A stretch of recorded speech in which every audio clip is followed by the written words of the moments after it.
Hi guys, today I'm going to be showing you how to make a bread cane, and you can use this for sandwiches and you can use it for toast or anything like that. So this is an individual piece of bread I made, and I made it on its own, not from a bread cane. So today I'm going to be using Fimo Soft. I bought it in a 24 block, and you can get these for about £20 on the internet. So here are the different variety of browns you can use.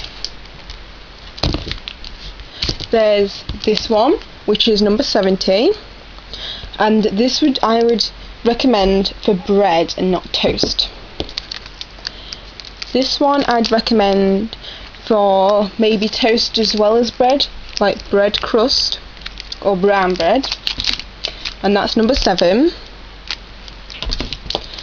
This one is number 76, and I'd recommend that. I'm not sure what type of bread because it's more orangey brown, but you could use that if you really wanted to. And this is 75, and I definitely recommend this for toast because it's quite dark. So today I'm going to be making toast cane. So I'm going to be using number 7 and number 75. Now to start, you should obviously wash your hands, but I use wipes as well to get rid of any excess dirt. And after you've wiped your hands, I would recommend to wipe the surface as well, so that no other pieces of clay stick to your bread. So start with a little bit of this brown here. You won't need very much because actually you will need, if you're making a single piece, I would use only maybe about that much, not much more. But if you're making a cane, then you'll need quite a bit more. I think bread canes are the easiest to work with because they're very simple and they're not very hard to make.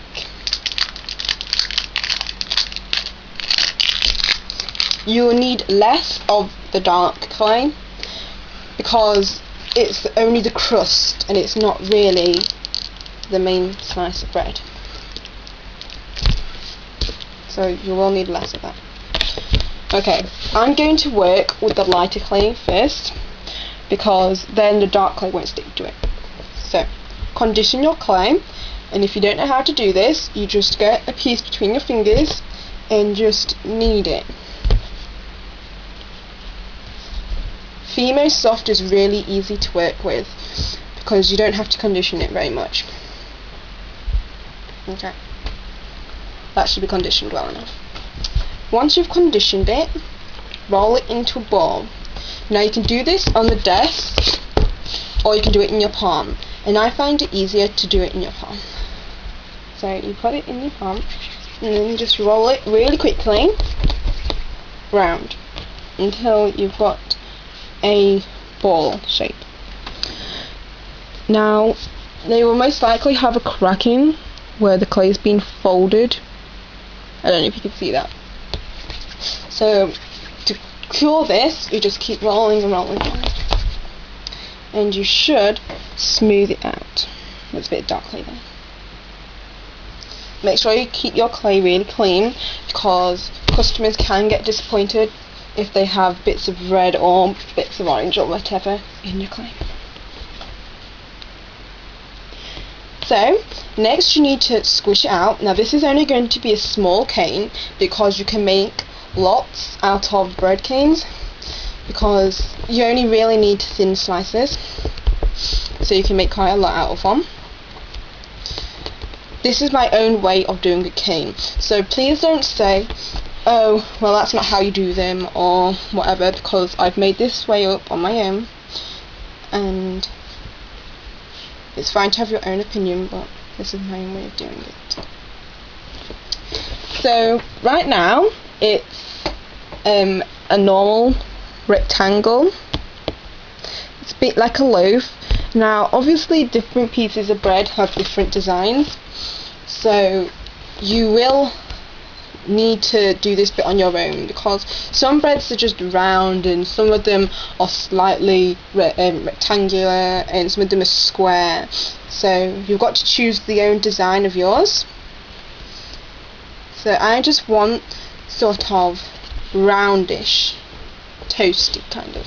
So if you want to top round, just roll it until you've got like a sausage. Squish the ends so you don't get it too long. So I want my bread to be sort of big but not really big. And keep changing the shape of your clay as you go. So I'm just holding on to the ends so they don't go round, and I'm just rolling it with these two fingers, just like that.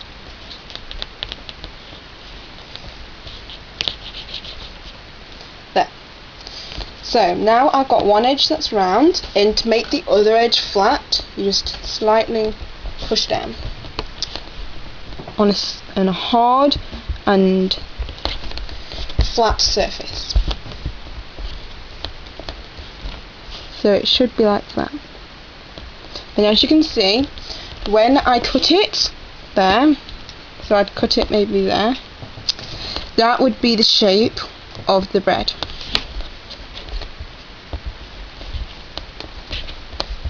Yeah. So we've got the main dough ready. And try and make it look the same from end to end. Otherwise you'll end up with one piece bigger than the others if you're going to. So put that aside, because now we need to make the crust. Now at this point it would really help if you had a pasta roller. You see, I'm just conditioning it now, because then you could put it through and do a slightly thick setting, and then you just wrap it around the bread. But if you don't have one, like me, just roll it into a ball again. Now you really do need to learn how to roll it into a ball, because that is the basics of most clay shapes. Sorry if it's not always in camera line, because I can't really use the camera and make clay at the same time, so sorry if it's not. Okay, then you've got to flatten it out as much as you can. Now I use this part of my hand because it's really hard and it's quite smooth, so you just push down really hard with it. Also use your other hand for support.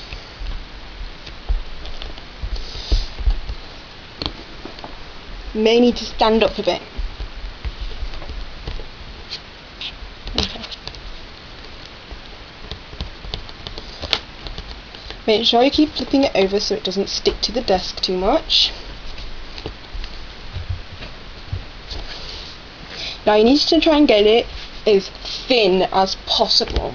I know it's really hard with your hand, but you just got to keep trying.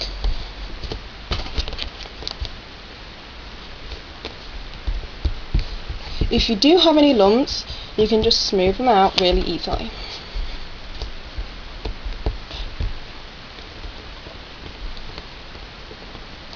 Now, you should have relatively thin and flat. Try and make it as even as possible.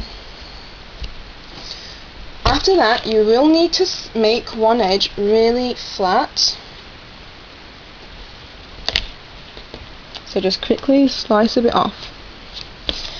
Now it's really difficult if you don't have a knife to slice it off, because you may end up ripping it or something. So try and get something long and sharp and pointy. So I don't know, I've never tried it, but you could use a needle, but I've never tried it, so I wouldn't recommend it.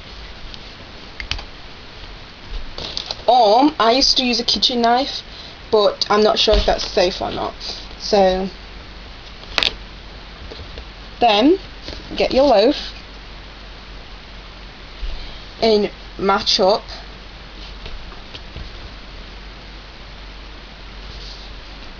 and then just wrap it all the way over. Now you may end up with it covering the top and this side, but not fully covering that side. So if you do end up with that, you will need to make that end a bit longer. So you can just cut off the extra bits on these sides and just try and smooth it into this side. So just get any extra dark bits, and if it's really bad, you will need to cut off another piece of dark.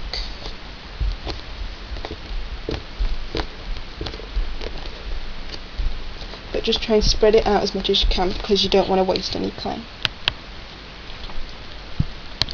So I'll just move it into your camera line. And you should be able to see that. Now it will end up with the hood slightly, so you can just cut that off really easily.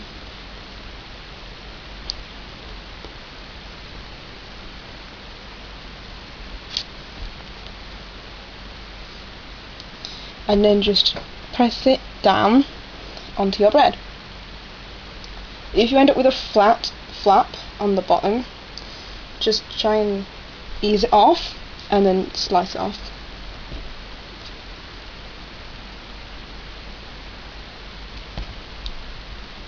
Make sure it's really smooth and you don't have any marks or anything on it.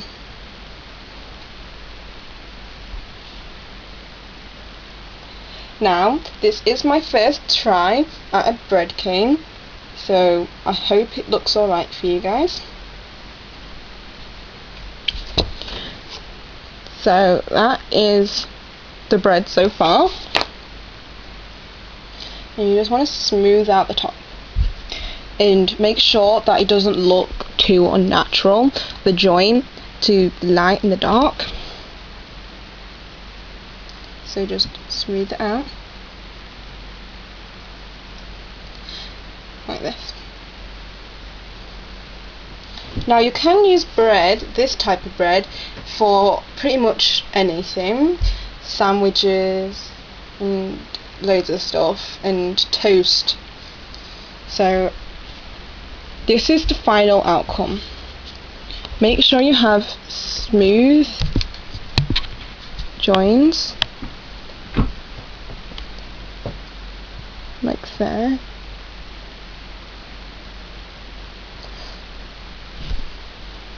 And there.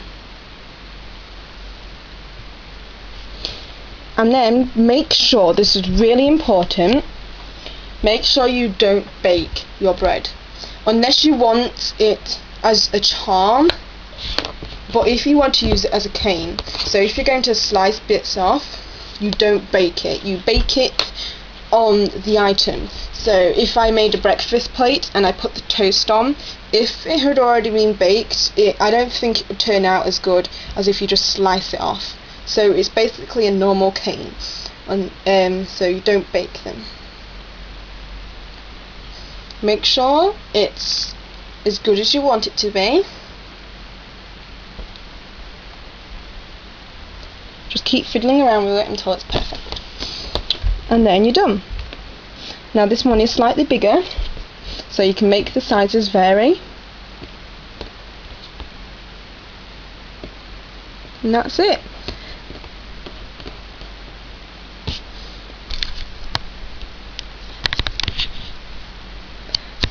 Thanks for watching. Bye.